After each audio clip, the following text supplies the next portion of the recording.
that God cherished. And with that spirit, look up, and will look up, literally, and will look up. Yoko chino, enum enkeka so ba akoko sinsiano. David enum arade ya so mame nsamne dwen mapini sie ho. Tie memoa musufre. Menyene ne menyankopon efise wona mebɔ mpaye. Ewurade wote me ne anopa me de madesre ba wanim na me de mani da so twen. Wonye onyankopon a wani gye bɔne ho na mumuyefo rintumi ne wo ntena kaish. Ahantamfo rintumi nyina wanim wuchi wona woye bɔne nyina. Wo say wona woka atosem Awurade chi mojapefo ne asisifo.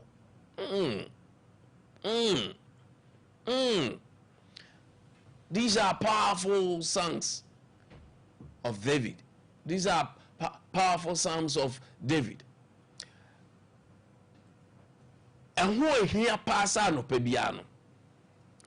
Yebeko Awurade Nyankopon nchen. Na no pa yema Awurade Nyankopon ate ye ne.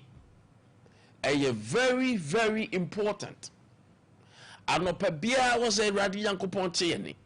E did David say, anopa na wo bete me ne. Na anopa na me de mabusa de ene mapinisie ato wanim. So this morning, before you go out, you're going out and you're coming in should be determined by God's favor. We're different no fibe yemuno. Anopa okot ne obeyemuno. In the morning will you hear my voice. Anopa ne was a Nyankopon etewone. Anopa oni Nyankopon akasa. Oni Nyankopon edin komo. Because it's very important. And who here pa say anopa biada. Your voice will be heard. Obo akwada no wa plane. Anopa ono ko bo abubu a kire wo. Wona wontie ma asemi bi mame. Wona wo susu wo asem a kire no. But anopa no ni referi say Nyankopon bi wo ho a in the morning also tenene. Yentimi nko yentimi ma wabra nyame enim. Ye ni free mu a enyeye. So this morning ya desre de ye na se ya kuma so ade ya mani hunu ya pinisie nyina. Ade a wose ba de se jade tu nyame enim anopai. Ade a wose ba ne se yade tu Nyankopon enim. In the morning, early in the morning, I will rise and praise the Lord. So ya no pa first thing. Ntoko oni ni kunu beku. Oni ni mabeku.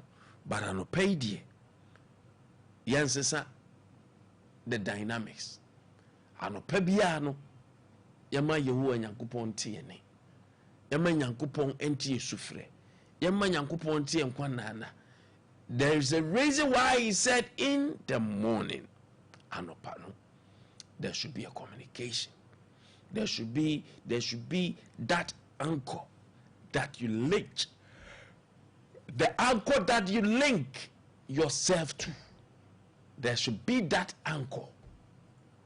And if you have the anchor is God. Anopayo Nyankopon mayentiase. Omayunhunumu. May the peace of our Lord which surpasses all understanding be with us this morning. We say assalamu alaikum. Wa alaikum salam. Today is Wednesday. And then kwada yatenasi and so no asase apetepete raincoat.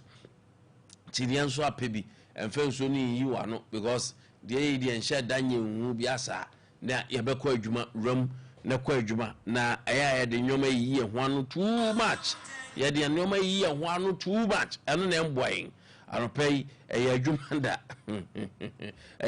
da yaba no ni aba. You have to get to work, you have to put things in place. I was all catch up who say anopay so too awiabo enya nyiri nko ade obekọ adwuma na fa show trim na sorry ntem na kọ na ekope bibi kakra enso ebrefie wankọ a uni anumantu a ogina faako obuada na nso ogina faako ogina ho so dia obuada arope da beraka abu ache eye MPP ni mapa no akwedi DC da na sembo do fra bodo ne bai na yeko foko chin se abrante no se can be about 55 million bia interministerial committee and papa account for decentralization and yes that account gidi se can you cash no baby a fine accountant account kra your suspect so mumie na e blow cash no accountant na asha se etua nanso so beraka aboaje de ye na adwi so betua na num na wonko womra wonsimpia wonye braje le twere ko shem na se se de da bia me say ko to say aboani si paso enka se so ne so bono kra no wu kra no amesi uso boano na munkunu ko so free o ba besi uso enko kan hwe munkunu kra mfiri ho because wan hwe ya ebeduru ba bi no be condition e wu kro ma be yedin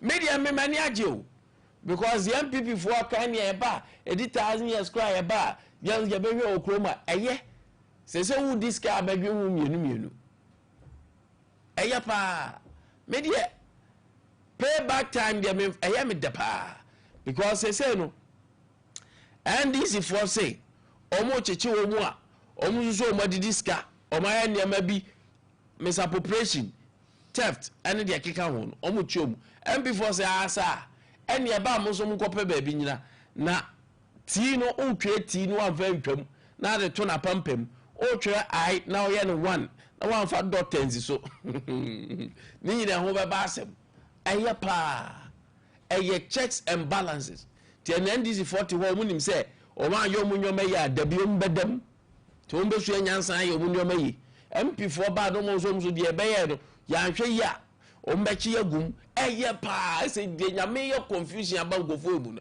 eye pa because so far yenya task force be a strong there o mu an ebedi no mu di no there should be checks and balances no mu akasa be check o mu balance o mu a o man nka yesika nkwa atwe akra ti ankwa ahwe entimi de eye me de akoso no eye me de so mu chicho mu agum eye me de papa says NDC for the MP for badom so abechi to office na dis ehunu na wo wisika adwene be ye adwuma ti I don't know where the questions are coming from.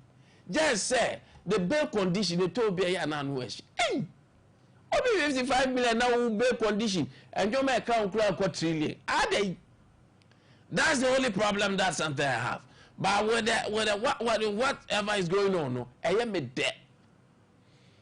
The system have to check itself. System now was a checking who. It's your net, oh dear. All your phones say, don't hold you, oh dear. Kind of say, did I would you know? Obiso Baba Bacho Atum. Now, and this is for campaign promise in the be. On manifesto say, on bad there will be a reform in the constitution.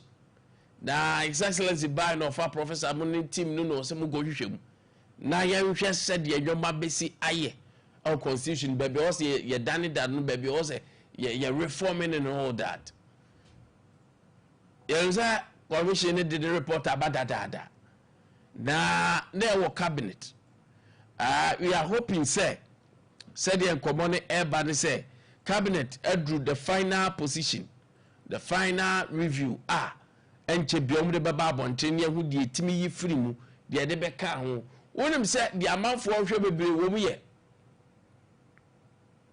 amemo na say yes e beko 5 years instead of 4 years and we go 5 years na ko heading ugo ja India me president and is amani all because say sabai ne ba first 1 year ne de ontimi fanye hu aya na afi no hye de nyoma bi okra court bam kra de agya ye betwe na twetan etika 5 ne se wanya 4 years na aye wodwom because afi no kra ba wie ye ba beto lecturer and so say ya na adwuma ngo so papa bia.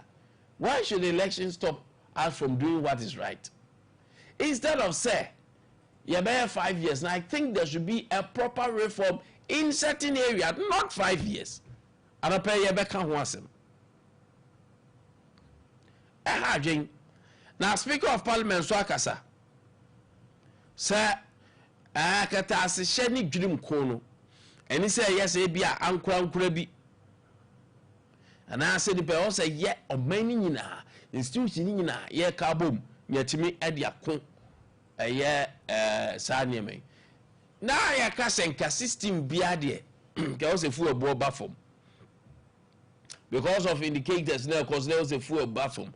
But unfortunately, because some go for Mukun to Kwaba Kupe at the Assembly, MPA said, floor market price floor, no say, one here. Everybody become now our predator is 12.79. I hear petrol beko 13.28. Diesel beko every 13.54. Aqua 14.35. Any day. And also a idea a bit to me aba ewo honum. Na enkomo bi nso aba. Afa Kumasi Metropolitan Assembly home. A day na echo. Anopeta mikutu yakoba poafoku akasa yenna nso kwa kope national chairman my MPP onu so dise bia betudwa na udru yendi ni mpotemu a school ze omunko school private school public school yenna na no exclusive ya de beto say the late Yana Abukari the second overlord of Dabon kingdom no papa yi olman ko ekura no schools na ho ni nyina se die yatum na yedi di yura enso enipa ewo Dabon area ho. We have a lot to talk about. My comrade yaba yebedi komo samre de work atnase ember power sounds na wisdom team no ayakrado